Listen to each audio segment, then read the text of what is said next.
10-year-old Amy Renee Mihaljevic last made contact with her mother just after 3 p.m. Friday. The fifth grader called to ask permission to stay late at Bay Middle School for choir practice.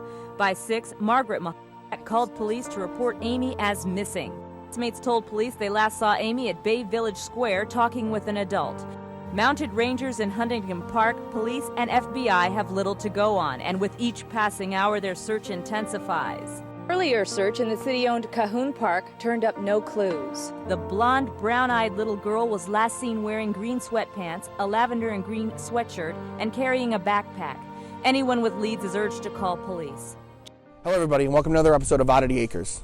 We've covered a lot during this project in these past couple of years doing these vlogs, and everywhere from abandoned locations to paranormal stuff to true crime, always respectfully and under the circumstances that all history is worth remembering. However, this topic I've actually held off doing since the beginning. Maybe it's because of the proximity to my hometown, maybe it's because we still don't have any answers, and maybe it's because there's still a lot of open wounds. But ultimately I decided that, if I could offer any sort of triggering information or bring to light something that someone maybe hasn't heard about, or simply just keeping the story alive, making sure tips continue to come in, making sure that this is on the forefront of people's minds, then ultimately every step of this road is worth traveling down. This is the story of Amy Mihaljevic.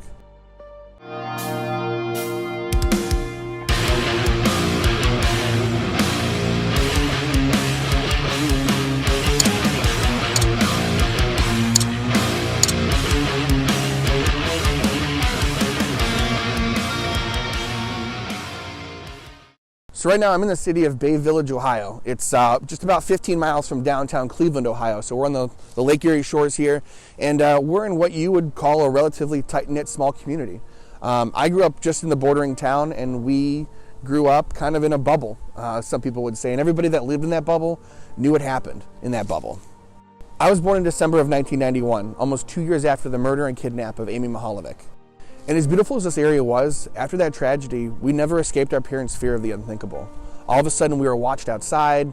We had very close conversations about who we talked to and where we went, when time we were going to be home, the locations that were safe for us to go to and locations that weren't safe for us to go to. After those tragic events, our parents kept us just that much more sheltered to escape the ultimate reality that sometimes life is cruel and unusual things can happen. 30 years ago, in 1989, this picture was everywhere as authorities searched for 10-year-old Amy Mihaljevic. Today, it is the image etched into a memorial in her honor in Bay Village, a memorial that sits across the street from the quaint shopping plaza that is the last place anyone ever saw Amy alive.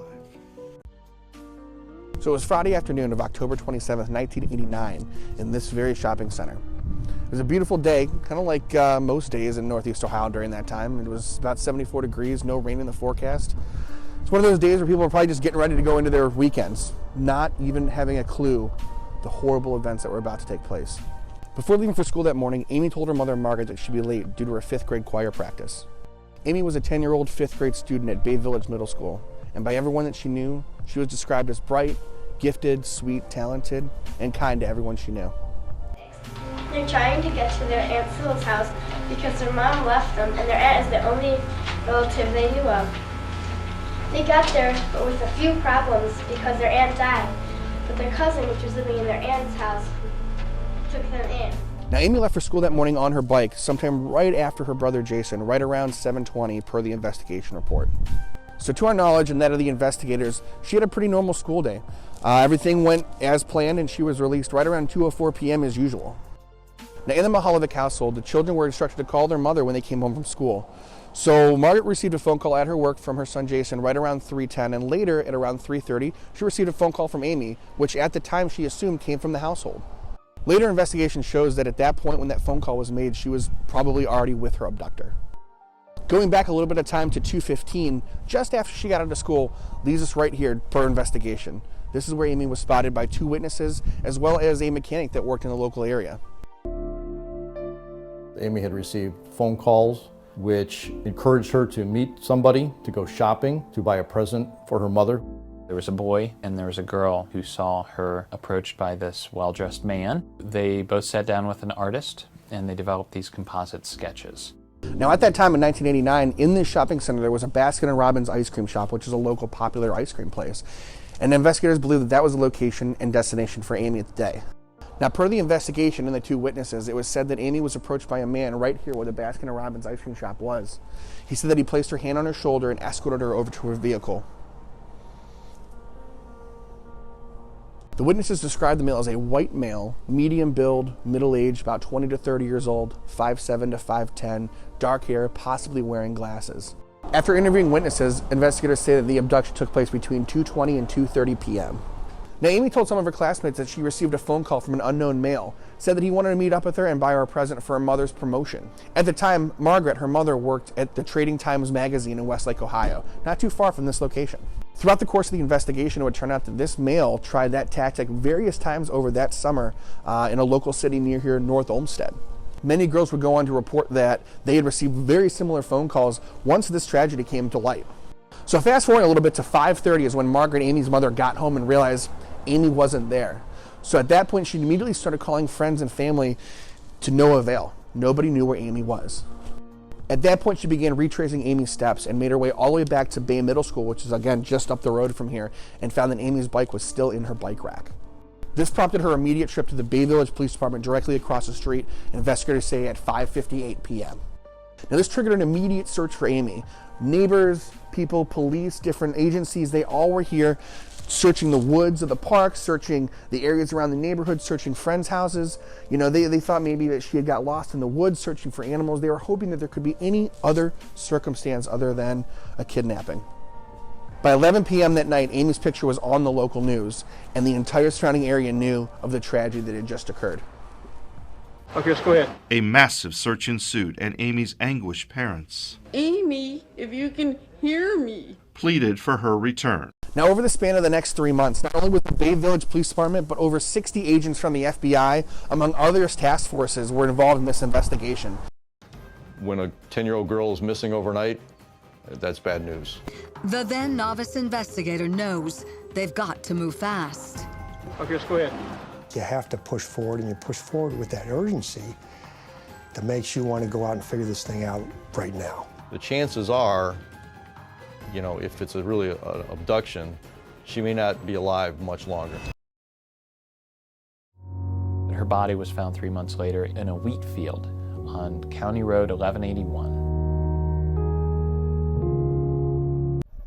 A jogger running across this desolate access road spied something unusual in a field and called police. She showed me what she thought was a mannequin from the roadway right here. So once I walked back there, then I determined that it really wasn't a mannequin, it was a person. And it was identified as Amy Mihaljevic from Bay Village.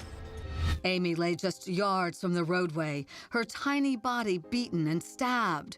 The autopsy later revealing just how violent her last moments were. Blunt force trauma to the head, stab wounds to her neck, her carotid artery severed, and most horrific of all, the final cause of death, exsanguinating hemorrhage.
On February 8th, 1990, on the very road that I'm standing, County Road 1181 in Ashland County, they discovered Amy Mihaljevic's body in the ditch on this side of the road.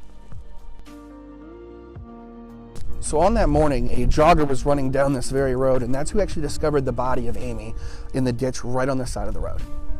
Amy was found in the same clothes that she was wearing when she was kidnapped, a light green sweatsuit. However, her low black boots and little turquoise horseshoe earrings were missing. She was found with stab wounds around her neck and blunt force trauma to the back of her head, which led authorities to believe that she was killed recently to her abduction. Now here's where a lot of the clues come in. Amy was found in this field, but just about 100 yards away, they found a beige blanket and an avocado green homemade curtain. It was one of a kind. It was very unique. It was something that someone had made homemade. Look closely. This filthy rag could be the breakthrough in a heartbreaking unsolved crime. The curtain itself is homemade, amateurish, and one of a kind. Investigators are hoping if you ever saw it, you wouldn't forget it and remember where it came from. It's recognizable if the right person sees it. So we need everybody to take a good look at this.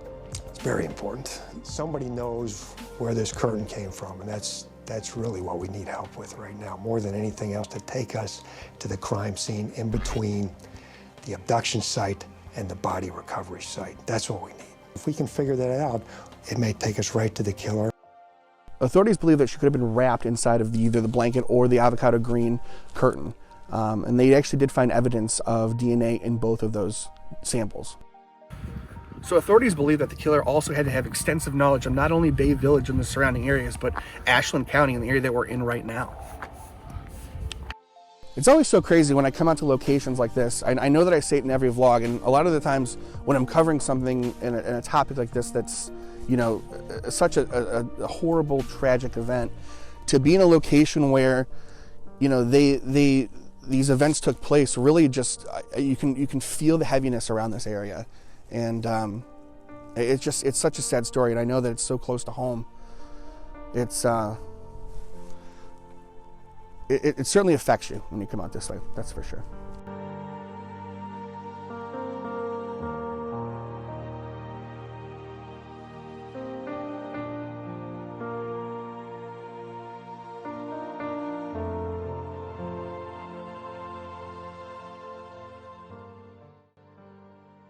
This has been a really difficult topic to research into and to cover, and maybe that's because it played such a huge part in my life and my upbringing. You know, I can only hope by keeping this story alive that we'll be able to bring to light some of the answers and possibly solve this cold case that's been torturing this community for so many years. To this day, I feel like Amy was a distant classmate or a friend. You know, we were close to the same age and in the same place, and you know, her story will never be forgotten in this area.